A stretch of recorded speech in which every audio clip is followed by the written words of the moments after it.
პრეზიდენტმა ტრამპმა თქვა, რომ შეთანხმება ახლოს იყო, მაგრამ მხარეები მაინც შორს დარჩნენ.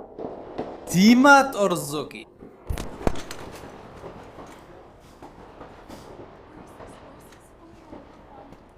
აშშ-ის პრეზიდენტ დონალდ ტრამპზე კიდევ ერთი მკლავობის მცდელობა, რომელიც წარუმატებლად დასრულდა. აშშ-ის საიდუმლო სამსახურმა განაცხადა, რომ წინა საღამოს, შაბათს, უცნომა პირმა ჩანთიდან იარაღი ამოიღო და თეთრი სახლის მახლობლად სროლა დაიწყო. საიდუმლო სამსახურის თანამშრომლებმა ეს მსროლელი მოკლეს. სროლის დროს დაიჭრა კიდევ ერთი შემთხვევითი გამლელი, რომელიც მძიმე მდგომარეობაშია. მოგვიანებით გაირკვა, რომ სროლელი საკუთარ თავს იესო ქრისტედ მიიჩნევდა და დარწმუნებული იყო, რომ მარტებულ საქმეს ჩადიოდა. თუმცა მხოლოდ იესო არ მიაჩნდა თავი. გამოშვებაში კი ამბობთ, კიდევ ვინად მიიჩნევდა თავს. და რაც მნიშვნელოვანია, თავდამსხმელი 21 წლის ნასირ ბესტი უკვე არაერთხელ ჰქონდა კონფლიქტი საიდუმლო სამსახურთან და მას ფსიქიკური დაავადებების დოკუმენტირებული ისტორია ჰქონდა. მაშ, რა მოხდა წინადრეს თეთრი სახლის მახლობლად? მოდით განვიხილოთ ყველა დეტალი, რომელიც ახლა უკვე ცნობილია და აშკარად ჩანს. შემისახელი ალექსეი პეჩი, მოდით ერთად განვიხილოთ ამ თემას, მაგრამ სანამ დავიწყებთ, თხოვთ, გამოიწეროთ ეს YouTube არხი, მოიწონოთ ეს გამოშვება და დაწეროთ ნებისმიერი ვრცელი კომენტარი ამ ვიდეოს ქვეშ. ამისთვის ძალიან მადლიერი ვიქნები. გარდა ამისა, გამოიწერეთ ჩემი Telegram არხი Pechi News-ი, ბმული აღწერაში ამ ვიდეოს ქვეშ. იქ ჩვენ ვაქორწინებთ ოპერატიულ სიახლეებს, როგორც კი ისინი შემოდის.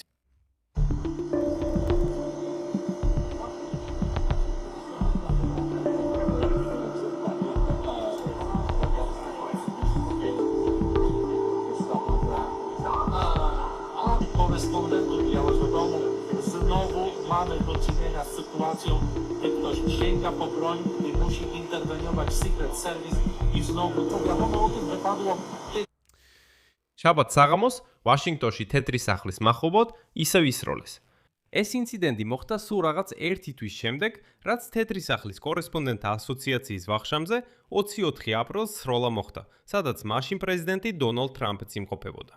აშშ-ის პრეზიდენტმა საკუთარ სოციალურ ქსელ Truth Social-ში გამოეხმაურა ამ მოვლენას და საიდუმლო სამსახური ოპერატიულ და პროფესიონალურ მოქმედებებში შეაქვა. შემდეგ დონალდ ტრამპის ციტატა. ეს მოვლენა მოხდა თეთრი სახლის კორესპონდენტთა ვახშამზე სროლიდან 1 თვის შემდეგ. და ეს აჩვენებს, რამდენად მნიშვნელოვანია ყველა მომავალი პრეზიდენტისთვის უზრუნველყოს ამ ტიპის ყველაზე უსაფრთხო და სანდო სივრცე, რაც კი ოდესმე აშენებულა ვაშინგტონში. ჩვენი ქვეყნის ეროვნული უსაფრთხოება ამას მოითხოვს. დონალდ ტრამპმა დაწერა ეს. ალბათ გულისხმობდა იმ დროს დაწყებულ საბალო დარბაზის ან მიღებების დარბაზის მშენებლობას თეთრ სახლში. და მახსოვს ცოტა თემას გადაუხო, მახსოვს როგორ მიმტკიცებდნენ ამერიკელი პრეზიდენტის დონალდ ტრამპის მხარდამჭერები ჩემს გამოშვებებზე კომენტარებში, რომ შენ არ გესმის საერთოდ საბალო დარბაზი დონორული ფულით შენდება. ეს სპონსორები აფინანსებენ ამ მშენებლობას და ბიუჯეტიდან არც ერთი თეთრი არ იხარჯება. საბალო დარბაზის მშენებლობაზე არც ერთი ცენტი გადასახადის გადამხდელების ფულიდან არ იხარჯება. და შემდეგ უცებ ჩნდება სკანდალი იმის შესახებ, თუ როგორ ცდილობს დონალდ ტრამპის ადმინისტრაცია, რომ მინიმუმ $1 მილიარდი ამერიკელი გადასახადის გადამხდელების ფულიდან მიიღოს საბალო დარბაზის ასაშენებლად. ცდილობს მიაღწიოს იმას, რომ ხაზინიდან უბრალოდ გამოყონ სულ რაღაც $1 მილიარდი ამერიკის პრეზიდენტ დონალდ ტრამპის სურვილებისთვის. ამიტომ ყოველთვის მოუწოდებ ყველას, სანამ განცხადებას გააკეთებთ, ეცადეთ მინიმუმ 2-ჯერ გადაამოწმოთ ის. აი 2-ჯერ გადაამოწმეთ და მერე დაწერეთ, რომ დონალდ ტრამპი თითქოს საერთოდ არ ეკენებს ბიუჯეტის ფულს საბალო დარბაზის ასაშენებლად. მოვლენები, რომლებიც სროლას უკავშირდებოდა, საკმაოდ სწრაფად ვითარდებოდა. თეთრი სახლის შიგნით ჟურნალისტებს უბრძანეს დარჩენილიყვნენ ადგილზე, ხოლო საიდუმლო სამსახურის აგენტები ყვიროდნენ დაწეკით და აფრთხილებდნენ სროლაზე. მოგვიანებით, აშშ-ის საიდუმლო სამსახურის წარმომადგენელმა განაცხადა, რომ უცხება იძიებს ამ შეთხობინებებს. სროლების შესახებ 17 ქუჩისა და პენსილვანიის ავენიუს კუთხეში უშუალო თეთრი სახლის კომპლექსის საზღვრებს გარეთ.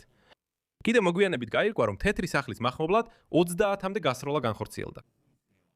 შეიარაღებული ადამიანი მიუახლოვდა საიდუმლო სამსახურის აგენტებს და უშედეგოდ გახსნა მათზე ცეცხლი. აგენტებმა საპასუხო ცეცხლი გახსნეს. Агенты открыли ответные. შეტაკების შედეგად 2 ადამიანი დაიჭრა ცეცხლსროლი ერარით. ერთ-ერთი მათგანი მსროლელია, ხოლო მეორე შემთხვევითი გამლელი, რომელიც მძიმე მდგომარეობაშია. ცოტა ხნის შემდეგ საიდუმლო სამსახურმა ოფიციალურ კომენტარში დაადასტურა, რომ შაბათს 18 საათის შემდეგ ერთმა პირმა მე-17 ქუჩისა და პენსილვანიის ავენიუს მიმდებარე ტერიტორიაზე ამოიღო იარაღი თავისი ჩანთიდან და სროლა დაიწყო. საიდუმლო სამსახურის თქმით, მათ საფასუხო ცეცხლი გახსნეს და მანამდე ეჭვმიტანილი დაჭრეს. იგი გადაიყვანეს ადგილობრივ საავადმყოფოში, სადაც მოგვიანებით მისი გარდაცვალება დადასტურდა. განცხადებაში ასევე აღნიშნულია, რომ დონალდ ტრამპი ინციდენტის დროს თეთრ სახლში იმყოფებოდა. საიდუმლო სამსახურის თანამშრომლებს შორის დაშავებულები არ არიან. მოგვიანებით გახდა ცნობილი, რომ ეჭვმიტანილი იდენტიფიცირებული იყო როგორც 21 წლის ნასირ ბესტი. მან უკვე ადრე ჰქონდა შეხება საიდუმლო სამსახურთან. მათ შორის 2025 წლის ივნისში, როდესაც თეთრი სახლის მისასვლელი გზა გადაკეტა. ერთი თვის შემდეგ საიდუმლო სამსახურმა კვლავ დააკავა ეს ნასირ ბესტი, მას შემდეგ რაც მას სცადა თეთრი სახლის კომპლექსის მისასვლო გზაზე მანქანით შესვლა. ამის შემდეგ მოსამართლემ გამოსცა განკარგულება, რომელიც ავალდებულებდა მას არ მიახლოებოდა თეთრი სახლის ტერიტორიას.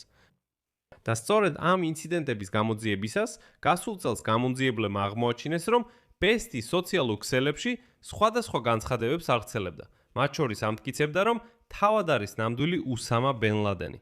ამბობდა, თქვენ სულ სხვა ადამიანი მოკალით, ნამდვილი უსამა ბენ ლადენი მე ვარ. ასევე სულ მცირე ერთხელ მან დაწერა პოსტი, რომელიც მიუთითებდა მის სურვილზე ზიანი მიეყენებინა დონალდ ტრამპისთვის. ასევე რამდენიმე პოსტში ის საკუთარ თავს იესო ქრისტედ მოიხსენიებდა, რომელსაც მისი თქმით მისია აქვს მოკლას ხელმძღვანელები. მაგრამ პოლიცია მანამდე არ შეხვედრია შემთხვევას, რომ ეს ეჭვმიტანილი აგრესიულად მოქცეულიყო, ან იარაღი გამოეყენებინა. ანუ ის იყო არასტაბილური, მაგრამ საშიში არა.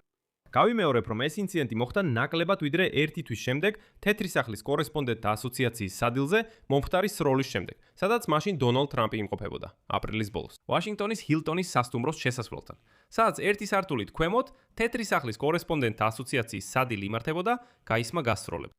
და სწორედ მაშინ აშშ-ის პრეზიდენტი, პირველი ლედი მელანია ტრამპი და ვიცე-პრეზიდენტი ჯეი დი ვენცი უსაფრთხოების თანამშრომლებმა სასტრაფოდ გამოიყვანეს დარბაზიდან.